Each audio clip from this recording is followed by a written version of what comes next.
Hello, and welcome to another episode of Activating Greatness, the show where we dig into what it really takes to lead with purpose, inspire performance, and create lasting impact. As always, I'm your host, Alec McChesney, and every episode we sit down with leaders, thinkers, and change makers who are unlocking potential in themselves, their teams, and their organizations. Here, we talk about the real stuff, leadership that drives culture, strategy that creates momentum, and the mindset that turns good intentions into game-changing results. Because greatness, it isn't a title, it's a choice. It's something you activate every single day. So thank you. Thank you for listening, for showing up, and for being a part of a community of leaders who refuse to settle for good enough. Now, let's dive in and meet today's incredible guest. Today's guest is Kellen Mond, former NFL quarterback drafted by the Minnesota Vikings after a standout collegiate career at Texas A&M. Kellen has played at the highest levels of football, experiencing leaderships across high school, college, and the NFL. Since stepping away from the league, he has transitioned into the art world and mentorship, building relationships and sharing insights on leadership, authenticity, and personal development. And Kellen has seen firsthand how leadership can shape an organization, how authenticity, energy, and self-awareness can unify one. And he believes that leadership is not a title you hold, but rather an atmosphere that you create. And I couldn't be more thankful, Kellen, for you spending a little bit of time with us. And I know in our first connection, we ran around for 30 minutes. We probably could have just hit record right out of the gate. Yeah. So before we Yeah. get started, would love to have you kind of give us a little bit more of your background and where you're at today. Yeah, so like you said, played college ball at Texas A&M, was drafted by the Vikings in 2021. Spent a year with the Cleveland Browns in 2022, with the Indianapolis Colts in 2023. And then a short stint with the New Orleans Saints, which sometimes I don't even necessarily count because it was such a short stint and it wasn't during the season. Played in the UFL, but now I'm in the fine arts space, and so I think I guess I could say I've made a transition from photographer to artist. So I've been a photographer since my rookie year in the NFL, but sort of made that transition into art really last year. And usually I say that transition is more than just, when you bring out a camera and you travel with the camera, it's once you start printing on canvas and fine art paper, and then you start selling your works and trying to get into shows, galleries, museums. And so I'd say it's a unique journey. Not many people from the football world jump into the art space, but I will say there's a large population of people who I think who would love to be able to be in this space. They like the creative space and they like the artistry. Sometimes it's just pretty difficult on how do I get in there? How can I find my way? Who do I need to meet in that space? I love it. And for those who have listened to the Activating Greatness podcast, they know that I'm allowed to ask at least one bad podcast question every episode. And I think I'm going to rip the Band-Aid off here, because today's conversation, I want to talk about authenticity. I want to talk about genuine relationships and why being yourself is maybe the most powerful leadership trait that you can have. And we've got a great, set of questions. But when I met you a couple of weeks back and we talked about the NFL and we talked about your college career, it was a conversation. And then when we talked about art and photography, it felt like you were kind of on fire again. And I'm just curious, how has that transition been? Before we even get into the nitty gritty of leadership and all of that, it's very clear that this is not just a side thing for you. You love it. And I'm curious, how was that growth, just going from something that you're so competitive in, and now that fire is finding a new way to be unleashed for Kellen Mond in 2026?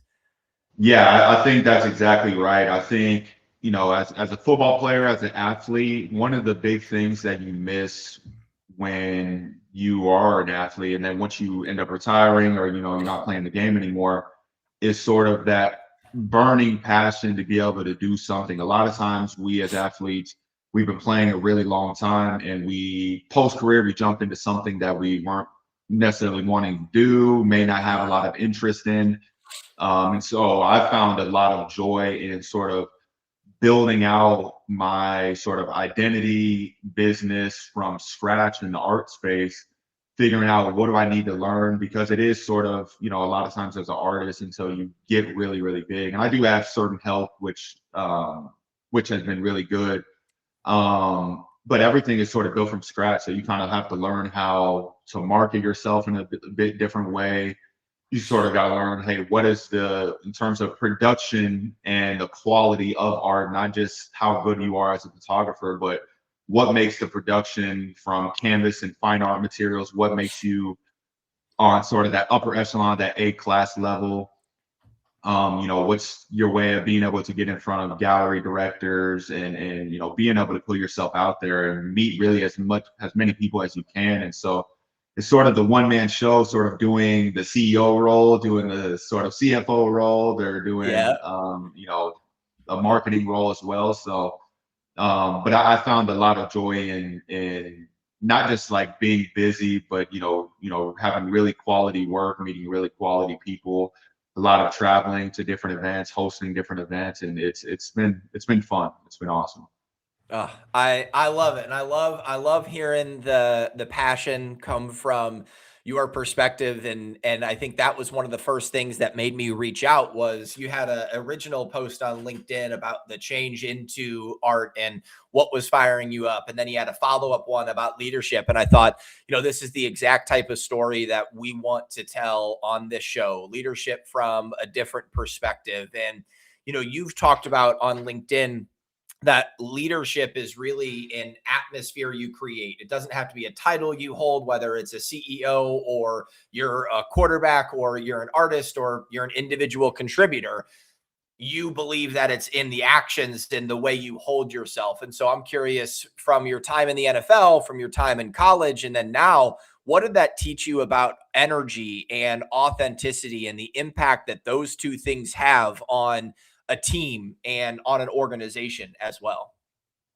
Yeah, I think it's one of those things where you sort of evaluate leadership and, the people who really control the building. So in the NFL, yes, the GM is a higher rank than the head coach, but the head coach is the one speaking to you every day.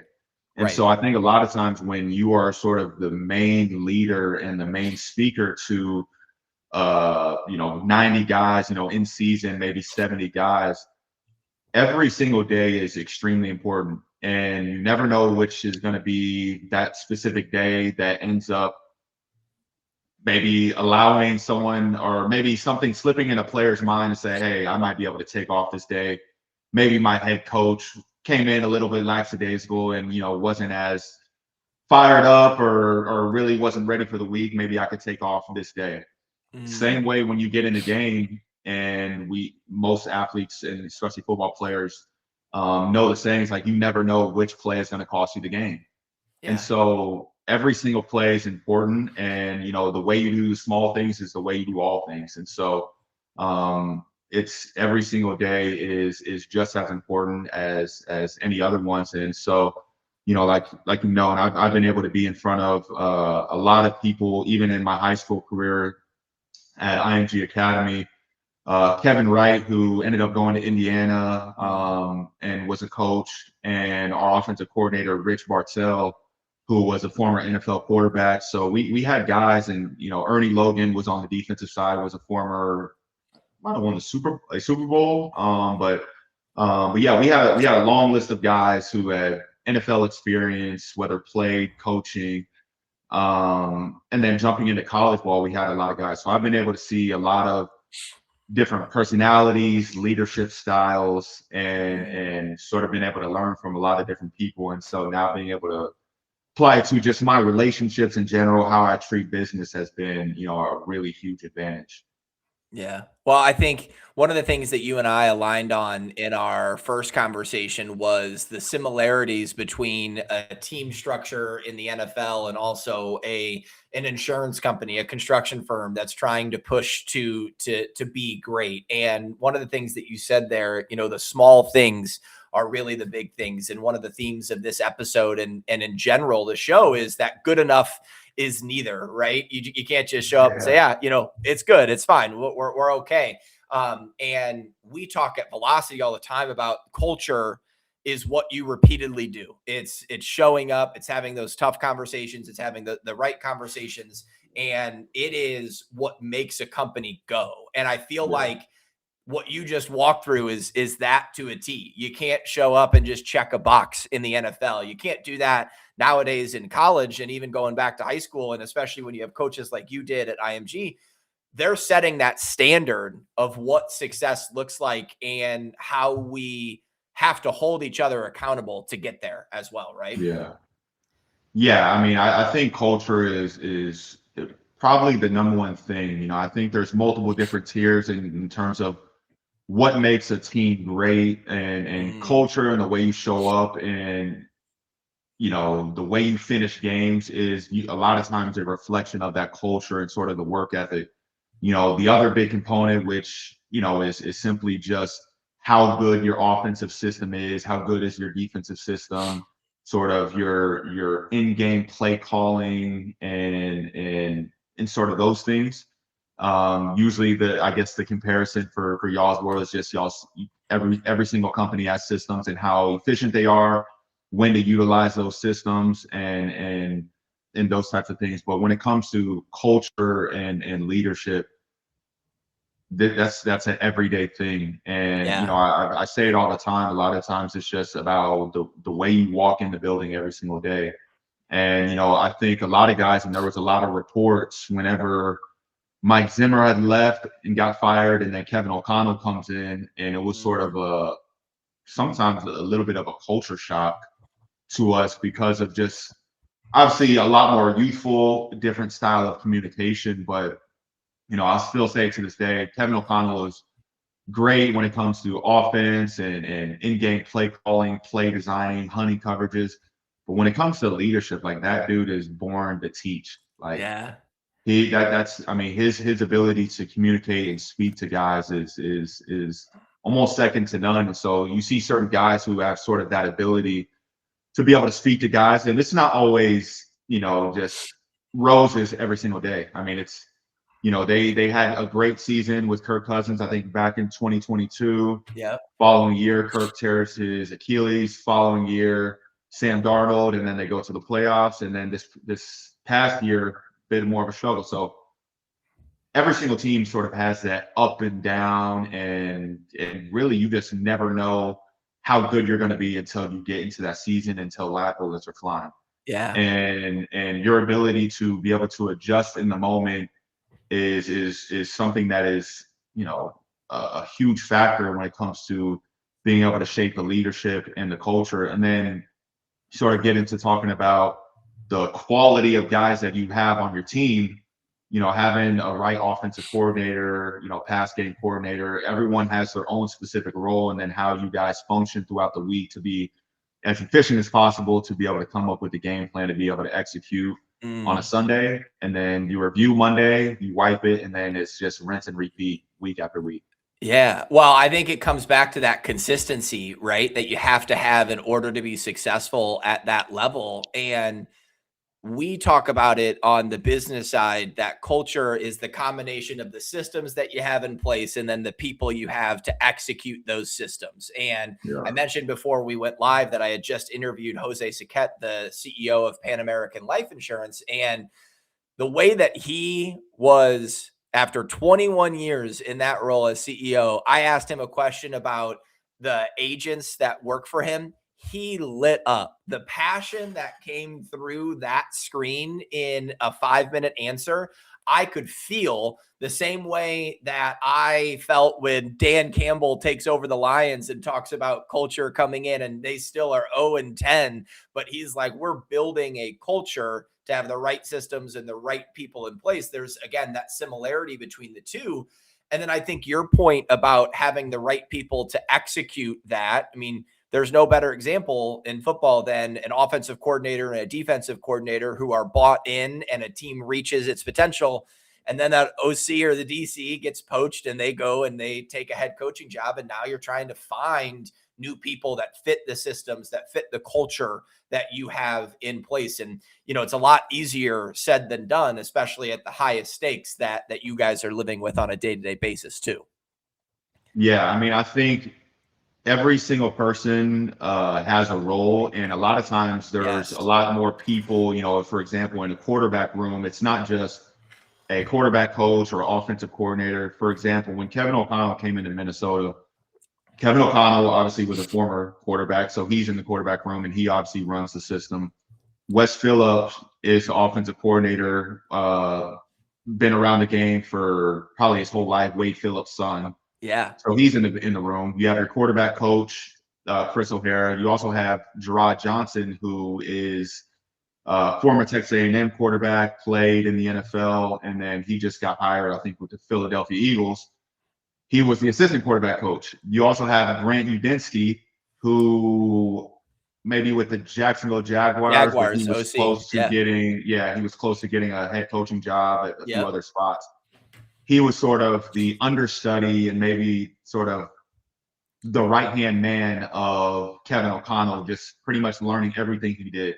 Yeah. That's 5 coaches. And then you also have me, Kirk Cousins, and then Sean Mannion, who just took the Philadelphia Eagles job. So it's not just like, hey, you're the coaches, you're the players. A lot of times this is sort of a collaborative effort of Mhm. Kirk Cousins, you're the starter. What do you like on these types of downs?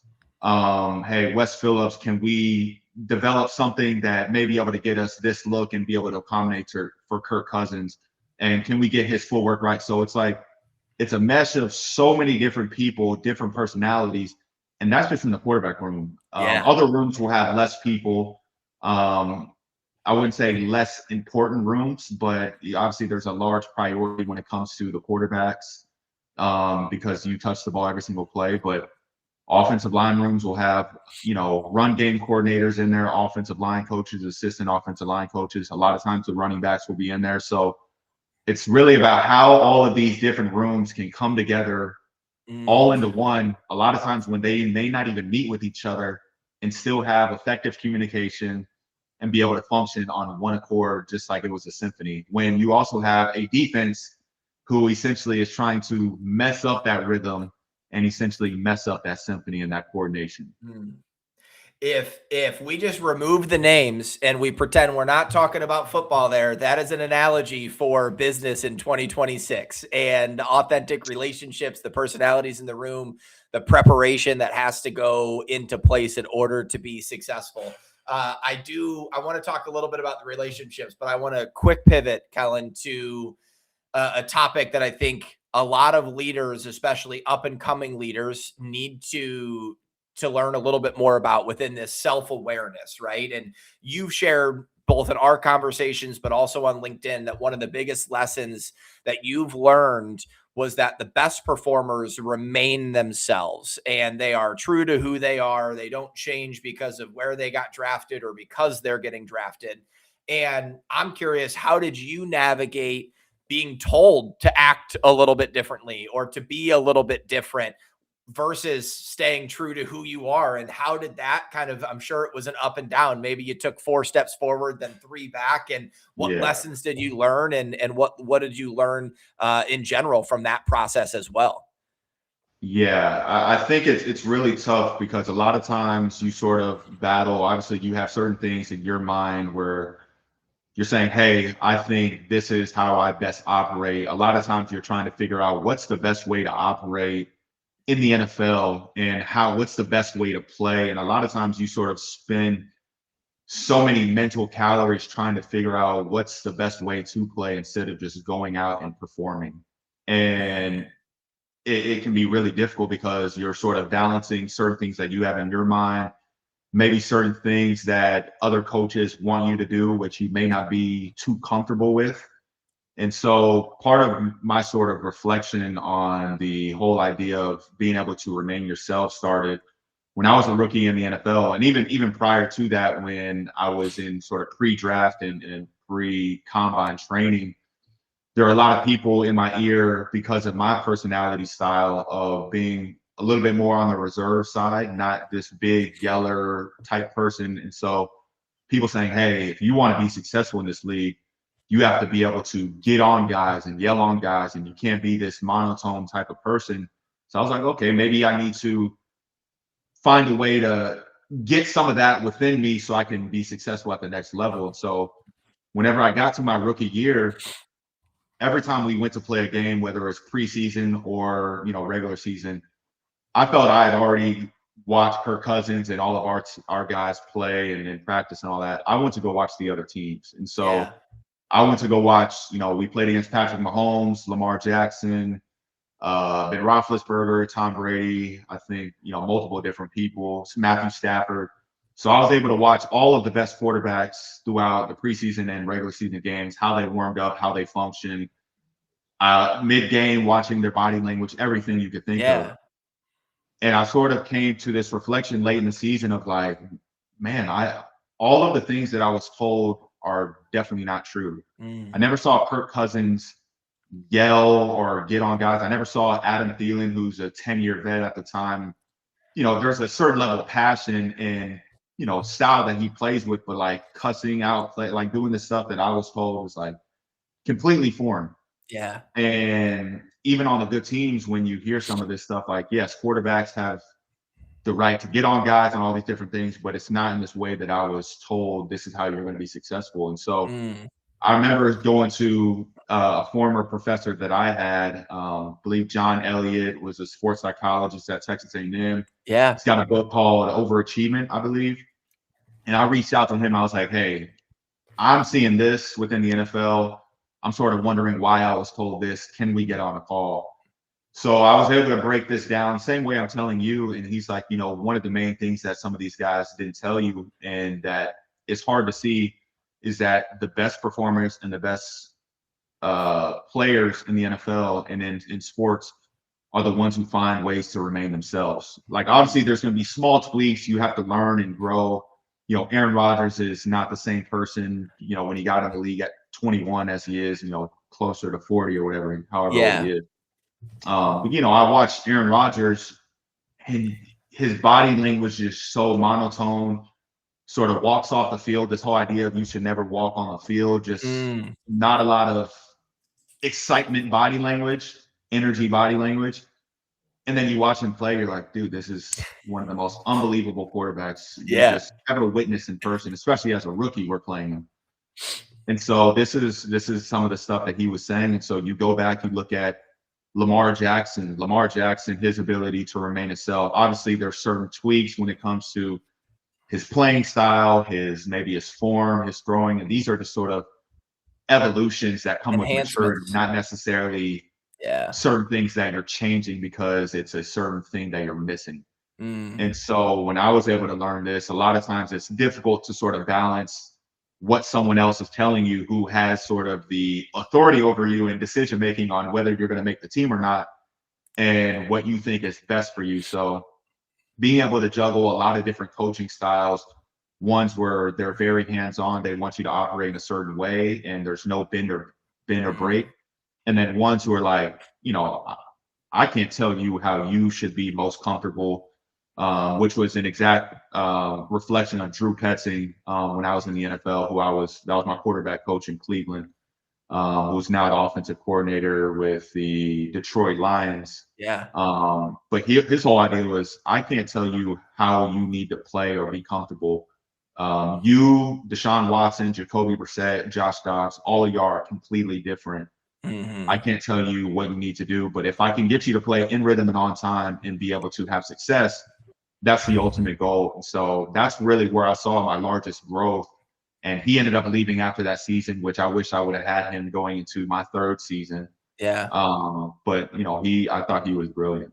Yeah. Well, I love even this uniqueness, right? Like, what makes you great is your unique ability and your background and your mindset, and even the high school you played for, the college you played for, and the coach's job, right? Manager's job is to put you in a position to succeed, but they can't go out and play for you, and they have to have the right system in place. And I think all of this conversation around staying unique to yourself has to be pretty interesting as you make that shift into art specifically. You had photography for a while, but the way that you view the world is going to be a lot different than somebody who maybe was born and raised to be an artist, right? And they were 5 years old doing things. How do you, like, what's that level of self-awareness for you right now? And I know I'm taking us down a tangent, but what's that thought process, to remain Kellen, and you have an Yeah. interesting perspective, an interesting story now in the role that you're playing today. Yeah, I think there's multiple different fronts. I think a lot of times when you talk about the art world, a lot of times it's about, should I invest into your artwork? You're talking about collecting art, collecting and investing in this specific person's story and journey. And I sort of have what I call the noun theory, is what I came up with, and it's sort of this sort of metric for collectors or people who are interested in buying your work. And it's obviously a noun, person, place, or thing. So the person, what does this person represent? How does he plan on impacting the world through his craftsmanship and his art? Um, then you go to the place, and it's about who has collected his works, where is his work featured, what homes, are they in galleries, museums, what are his connections? And then the thing is the actual art when it comes to the quality of work in terms of your craftsmanship and the production, and then sort of your artistic eye. And so two of those have to do with the story. And so Yeah. the story of the artist and story of the art, being the person and the thing. And so this is what I sort of tell everyone, and I've never heard it before, so I'm sort of saying it's mine. I came up Yeah. with it. I love it. But it is about being able to have that story. And a lot of times you sort of debate on, should you use, how much of the football and professional athletes should you use in this space? Because in some ways it can damage you, but also it can get you in certain doors. Rooms. Yeah. And so it's sort of having that balance, and you sort of learn to when to channel it, when to be simply just the artist. Because I'm sort of in this weird and unique predicament within the art space of being an emerging artist, who's someone who's trying to develop credibility within the space, but also a celebrity artist, which usually are on the polar opposite ends. You're either Yeah. emerging, just starting out, or you're a celebrity and you're extreme veteran.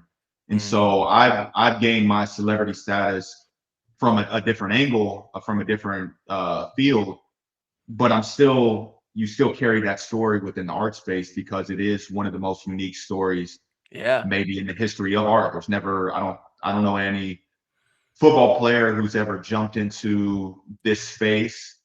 And I always say that the NFL quarterback title is the highest position ranking in maybe all of sports. Yeah. Obviously, you have bigger players in soccer and all these different, baseball pitchers, but something about that quarterback title that holds weight, Yep. and it's a part of that journey, and it's a part of your story. And so figuring out how much of that can you use where it doesn't affect you, because a lot of times collectors will say, I don't collect celebrity art.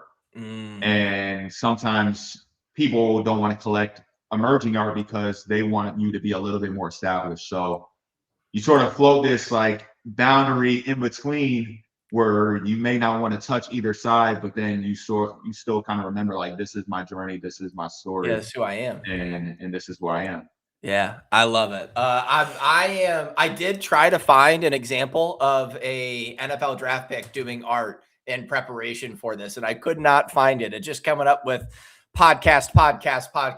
People, the Kelseys of the world and the Draymond Greens of the world going into podcasting, but I couldn't find somebody that had this specific storyline. And I think Yeah. that's what makes this even more unique. And I think it's a good segue to our final two questions before we get into the rapid fire, which is kind of just about mentorship in general, right? And a lot of times we think about mentorship and coaching on the business side as a proactive way to invest in our people. And then in the sports world, everything has some version of a mentor. And in our prep call, you and I talked about the best coaches in the world, the Jimbo Fishers, the Nick Sabans, you keep going on, the Dan Campbells and so on down the line.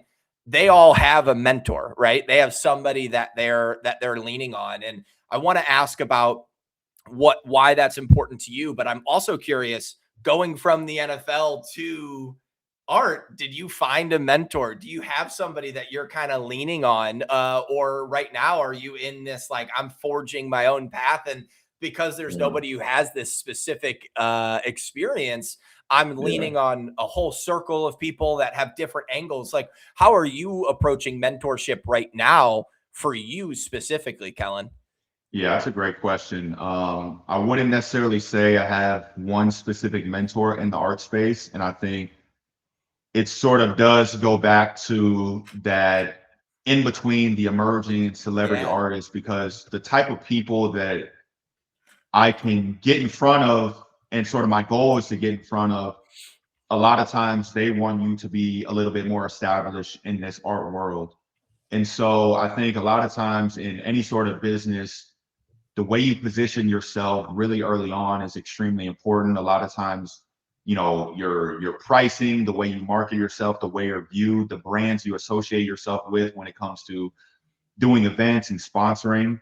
My whole thing is being able to be in more of the, luxury style rooms, and more A-class type of business people. And a lot of times my pricing reflects that, but also the quality of craftsmanship. And Absolutely. my whole thing within the art space is like, I feel like I could have done a lot more different things that could help me, and especially in the long run, make me a lot more money than what the art space, and who knows what the art space has in store for me in the future. But my whole deal is being able to connect with people within this art space and be able to provide a certain level of exclusivity and scarcity within Mm, my artwork. And then I think one of the even most brilliant things is being able to network in multiple different arenas and industries, because most industries all value artwork separately and in yeah. their own specific way. If you're in one specific industry, a lot of times you simply network in that industry and meet Right. people in the industry. So my goal a lot of times is like, how many different people can I meet and build just genuine relationships with, and see how I can help with that. So, a lot of the times when it comes to mentorship, I try and provide value to people who are, I'm not necessarily some startup expert, but if you're in the sports world, or maybe in the tech world, and it's involving something to, adjacent to that sports world, a lot of times people come to me and say, hey, what's the best sort of go-to-market strategy? How can I get in front of Mm, athletes?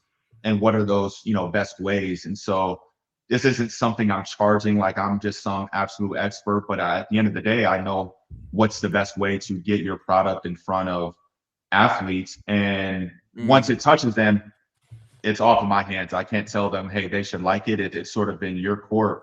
right. Um, but I think mentors are really important, but really finding really people who care about what you're doing and see a sort of maybe some value where that you can provide to the world and be able to create certain rooms. So, I'm in the early stages of planning a show that'll be in Texas. It'll be sort of that one of those private style invite only shows with really, Yeah. high profile people. And it's about how many quality people can you get into a room. And a lot of times, yes, it's about artwork and fun. There'll be obviously nice cocktails and wine and all that type of stuff. But it's a lot of people use these to just simply network, get in front of different people.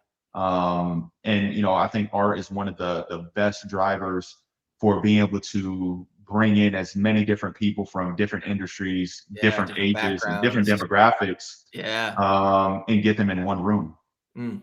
I again, even just hearing your thought process on the mentorship and how you look at relationships, so much of that feels like it is that build from going and being at the highest level, high school, college, NFL, and then having this really intriguing pivot is Yeah. really what has laid the foundation for success for this next chapter. And I really appreciate you walking us down that pathway. The final question I have here on mentorship, and then we're gonna get to the rapid fire questions, is what are your thoughts when somebody, whether they're in the NFL, NBA, whatever professional sport might be, when they come to you and they say, Kellen, here's where I'm at. I'm entering into the draft process, or I've been in the league for 5 years now, and I can't figure out a way to take that next step. And maybe I'm debating stepping away, or I'm trying to figure out, like, how involved are you? Is that something that you're excited about having those conversations? Are you trying to, cut the cord essentially and say, hey, I'm Art. I'm all in this direction. Kind of what's your thought process on you being a mentor now for that Yeah. next generation of quarterbacks and athletes in general? Yeah, I think that's a great multi-layered question. I think even from my own perspective, at one point I did think I would be able to balance being a professional artist and being a professional athlete. And sometimes it can be really difficult with one, we already know how busy you can be as a professional athlete, but then when it comes to developing and really building something from scratch, sort of building your own network in the art space and people who see your quality of work. I'm not going to say it's almost impossible, but it's pretty darn difficult. Yeah. Yes. And then the other piece is a lot of times when it comes to the fine art space, I had to learn that if someone wants to invest in your career and really invest into your artwork, limited edition works, one-of-one works, they want to know that the art space is not some hobby that you're doing outside of football. They want to invest into real careers. And Yeah. so I had to learn that. And I think a lot of times as athletes, we sort of are on this sort of chase mode and chase it. And there's really nothing wrong with chasing the NFL, even after you slipped out or even, while you're still playing, but you're sort of chasing.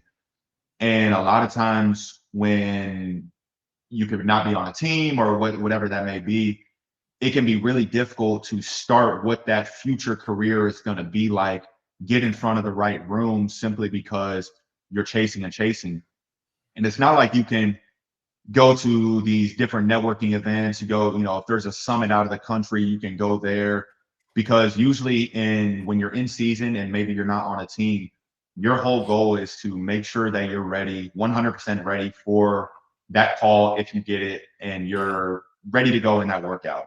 So the training, the eating, that football mindset still hasn't changed even when you're not on a team. And Right. so it can be really difficult to really work on things outside of that sort of football craft when you are simply just a football player. And so, I think luckily for me, I was able to find something that I already love doing, and I did it for free. And, I think the best thing is you never know what something is going to be like when you jump into the space. And I think, I've heard a lot of CEOs talk about not necessarily having certain goals or plans, because if you start something where you're at in 6 months, it's going to look a lot A different than lot what you different. thought. Yeah. And then when 2 years down the line, you're like, dude, I was thinking of that. Why would I even that was horrible. And so I think, maybe some sort of balance of like, these are the certain things that, because I think goals and plans sometimes do keep you on a certain track, but your ability to sort of pivot and learn and, adjust and really, I think those are sort of the big things when it comes to being able to find progress within a company, within yourself. And so, I would like to be able to help out as many athletes who are maybe looking at trying to get into other fields. And I think part of Yeah. my goal, obviously in the art space, is yes, to be an artist, but my whole networking in multiple different industries is to be able to provide value, because a lot of times athletes do become some of the great businessmen because of the certain intangibles that it takes to be an athlete. And then you jump Yeah. into this business world, and as an athlete, you sort of have had this mindset for a decade, maybe 2 decades, of this: I refuse failure, like second Yeah. place is none or failure is nothing. And obviously the whole work ethic, the intangibles of what it takes to be great are always going to be ingrained with you. And you learn your adversity and leadership through your sport, not this outside world where majority of people do. And Right. so I think that's really brilliant when it comes to athletes jumping into a space, because to me, if you can learn an NFL playbook as a receiver or a quarterback, I think you can learn most things in most systems in life, to be honest. Yeah. So, I always think that's an interesting angle. And, I heard from a lot of executives and a lot of investors who say, when we talk about investing into companies, some of the best ones are athletes and former military. Yeah. And I think there's specific reasons for just how difficult something is for so long, and you sort of develop certain characteristics that make it a bit easier when it comes to jumping into the business world.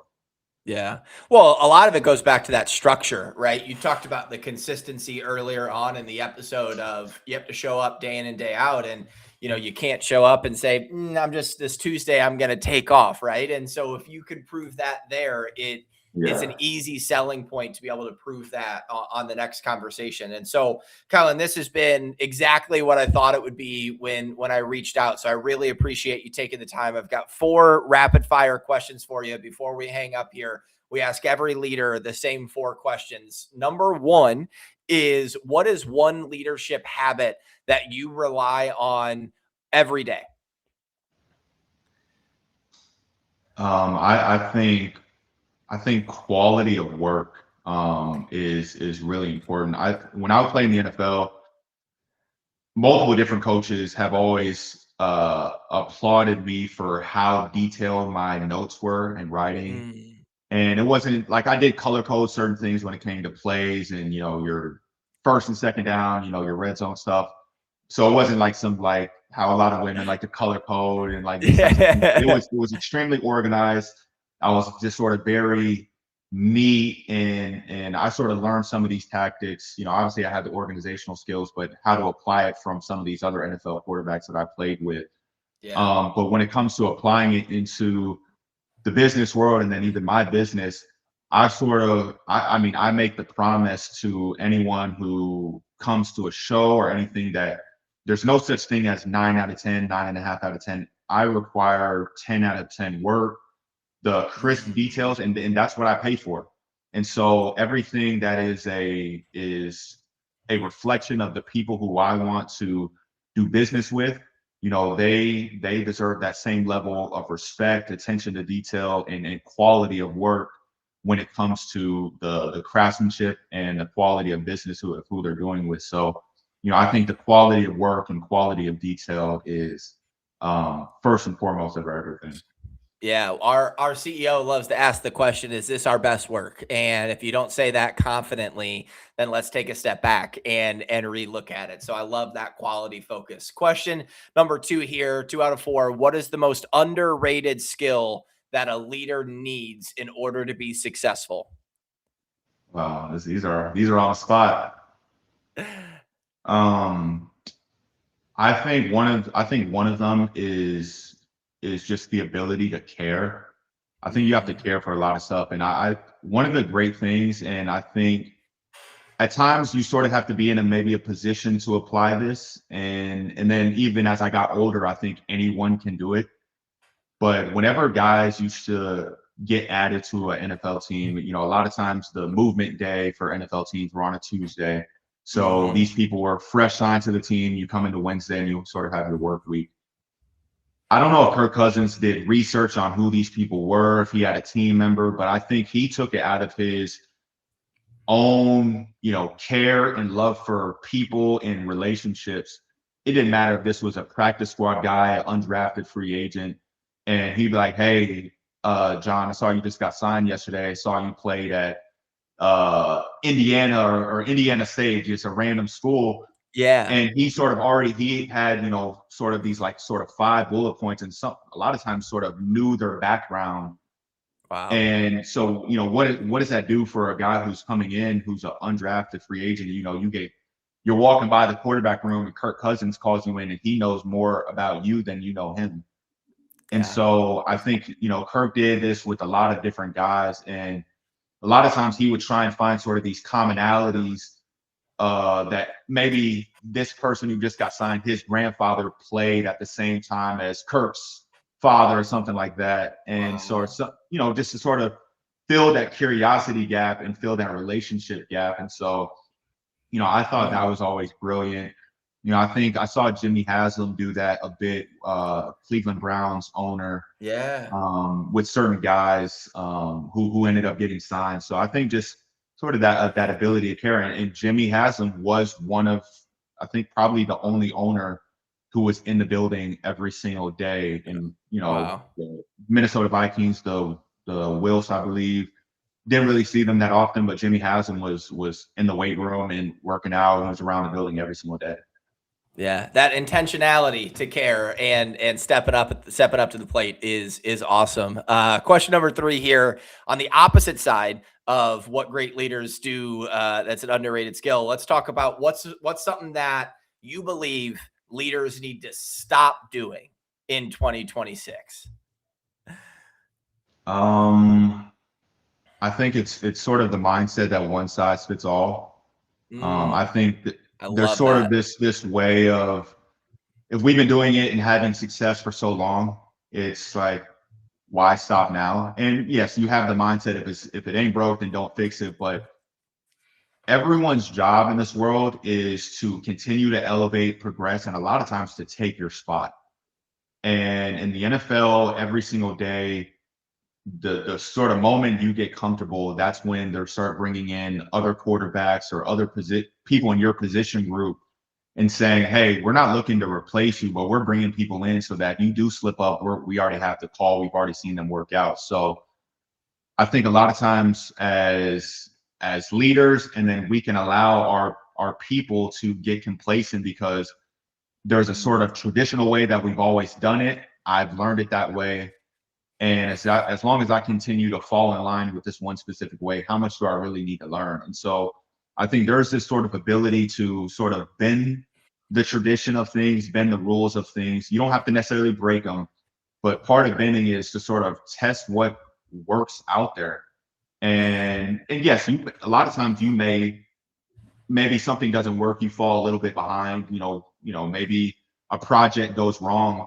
But a lot of times when you do sort of test these boundaries, and especially when you have really quality members, and obviously there's a certain level of due diligence when it happens, but you will end up probably succeeding a lot more times than failure. And then a lot of Yep. times those successes lead to a lot more successes. And so, I think a lot of times we find ways to just fall in love with the way we've done things for a while and tradition. And is if you can find ways to, like we've talked about, remain yourself, but if you can sort of bend and be able to conform to maybe the evolution of things and sort of the progress of certain things, I think you will be a lot greater in the long run. Yeah. Kellen, every episode of the Activating Greatness podcast, somehow the topic of this is how we've always done it comes up. And that is the worst saying that's the worst saying that exists, right? And the counteraction of, well, if it ain't broke, don't fix it. And I'm looking at it, it's like, well, we haven't grown revenue in 5 years, or we've been 6-11 for 5 years in a row. It Yeah, might be broken, right? And yeah. so I love that answer. And Last one I also before, have a point. I have a point to that too, because please. when I was drafted into Minnesota, Clint Kubiak was my offensive coordinator, and Yep. someone who was brilliant minded, and he was one of those people. One who also was a huge proponent for drafting me. Obviously, Mike Zimmer was not such a fan of Yeah. drafting me, but this was Clint Kubiak's first time play calling. And so Yeah. obviously he falls in line of the greats of Gary Kubiak, Kyle Shanahan, Mike Shanahan, all these different names when it comes to West Coast offenses. But a lot of times the people who have struggled the most were the ones who stayed in some of those really traditional lines of this is how we've always done it. Yeah. Very And rigid. so I think, yeah, very rigid, very old school. And I think it was sometimes hard to tell how much of it was Clint Kubiak, and then how much Mike Zimmer, how much did he have to say so, because he wanted a lot more run heavy type of stuff. But after that year, the coaches got fired, and I always thought that Clint Kubiak was great when it came to pass game and the way he was able to hunt coverages, develop really clean reads for quarterbacks, nice pure progressions. And I thought he was brilliant. I think he was really good in the run game. And I think the whole staff getting fired might have helped him, because the following year, I think he went to Denver under, I think, Nate Yep. Hackett, Yep. and I believe was a pass game coordinator or somewhere on the offensive side. The following year, he goes, and I believe he's the pass game coordinator under Kyle Shanahan in San Francisco.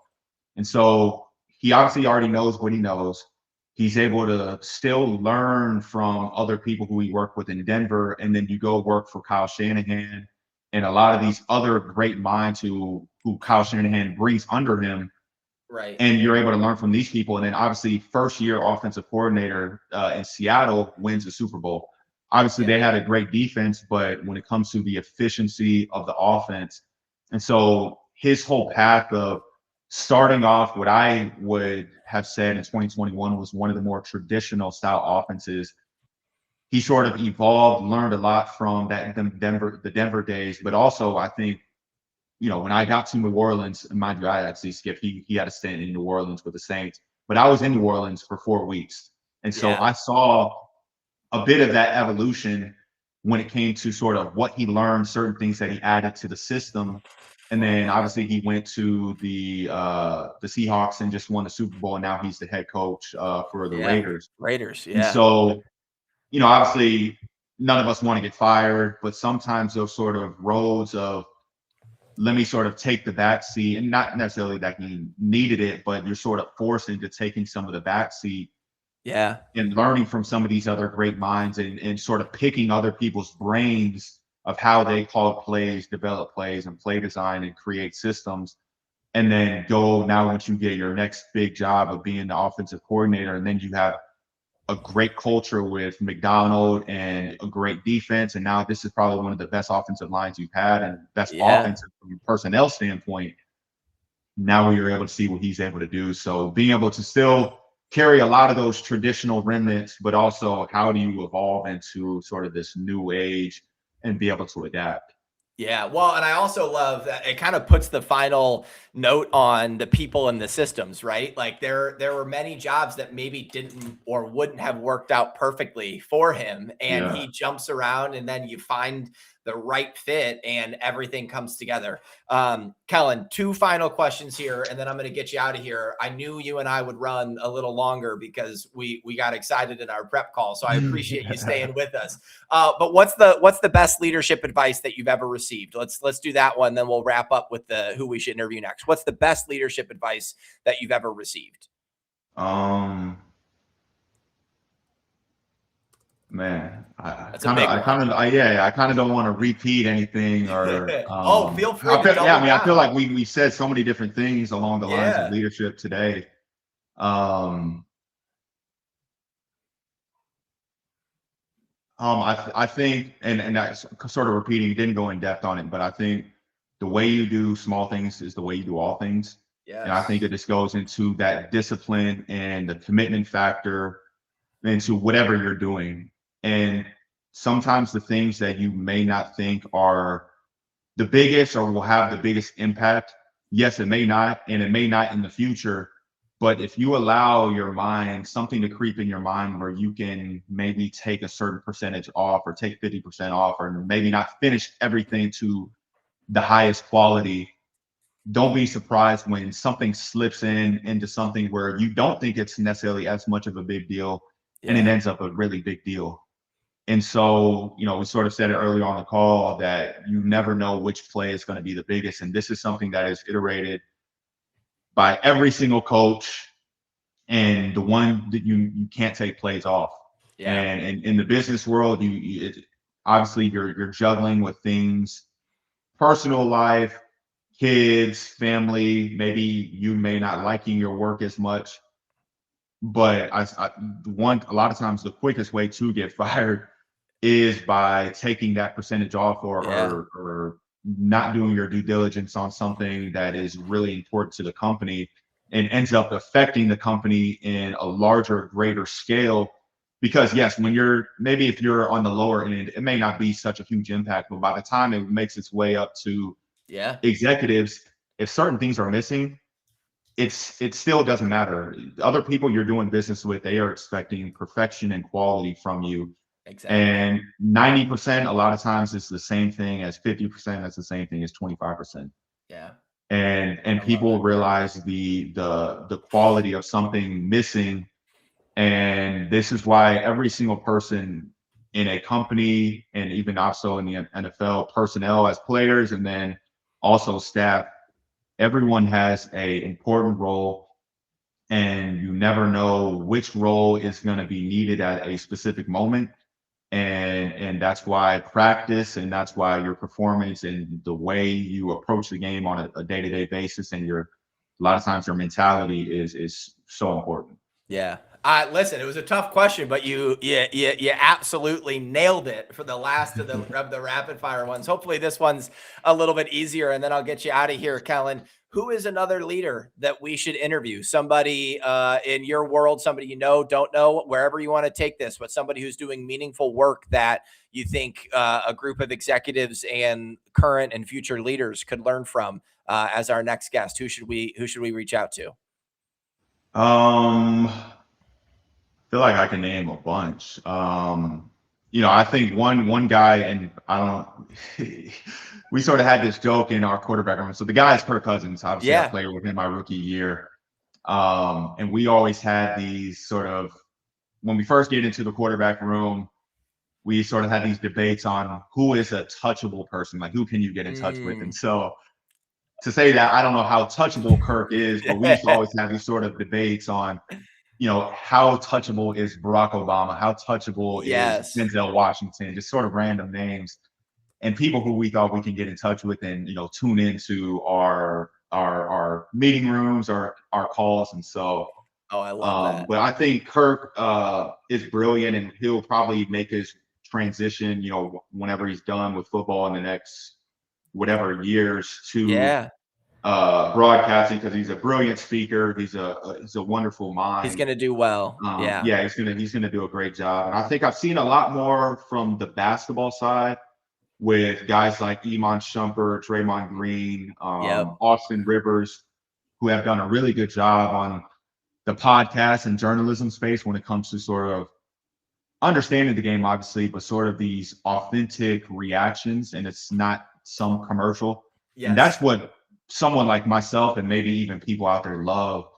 And I think it's a bit lacking in the football Oh, space. absolutely. Obviously, you have your Dan Orlovsky's, who is brilliant.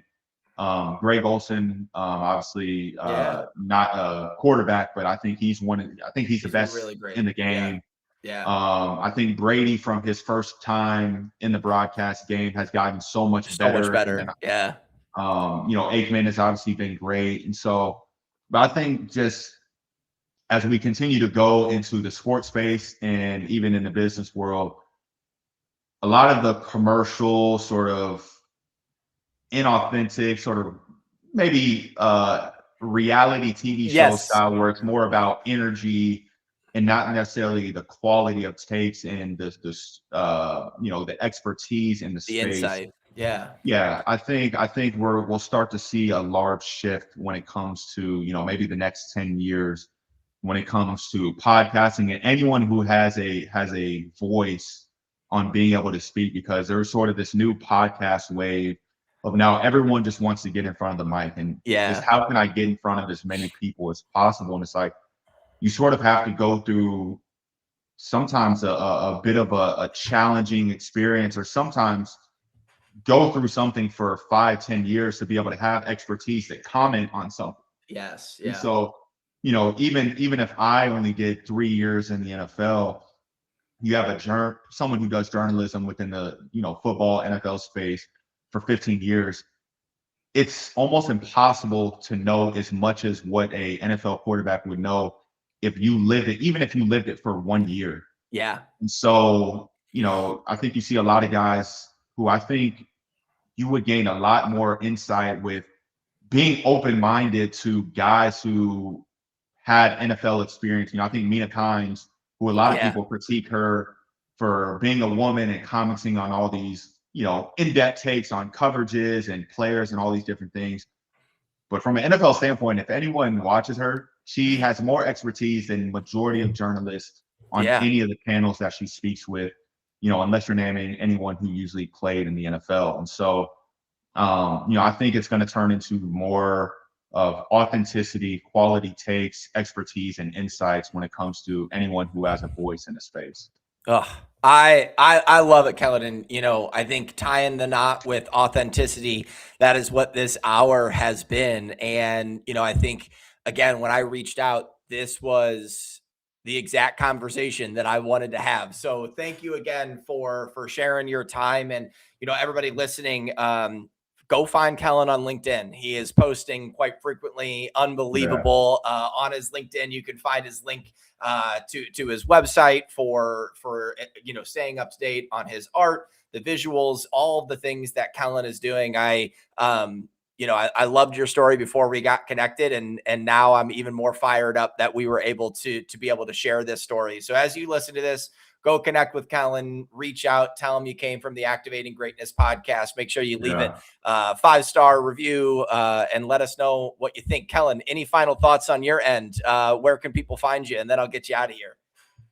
It's pretty easy. Usually on Instagram, just my name, Kellen Mond. LinkedIn, same thing. If you want to check out any artwork or stay up to date with any of that, if you go to original-visuals.com, that's where all my work is. And, I think a lot of times I do try and keep certain stuff private, like more events and stuff like that. But I will try and keep, maybe subtle updates and just to sort of, let people know what I've been up to. Usually, those are through LinkedIn posts, as you've seen. But, I appreciate the call. I think this was awesome. And, it was brilliant. I was happy to be on.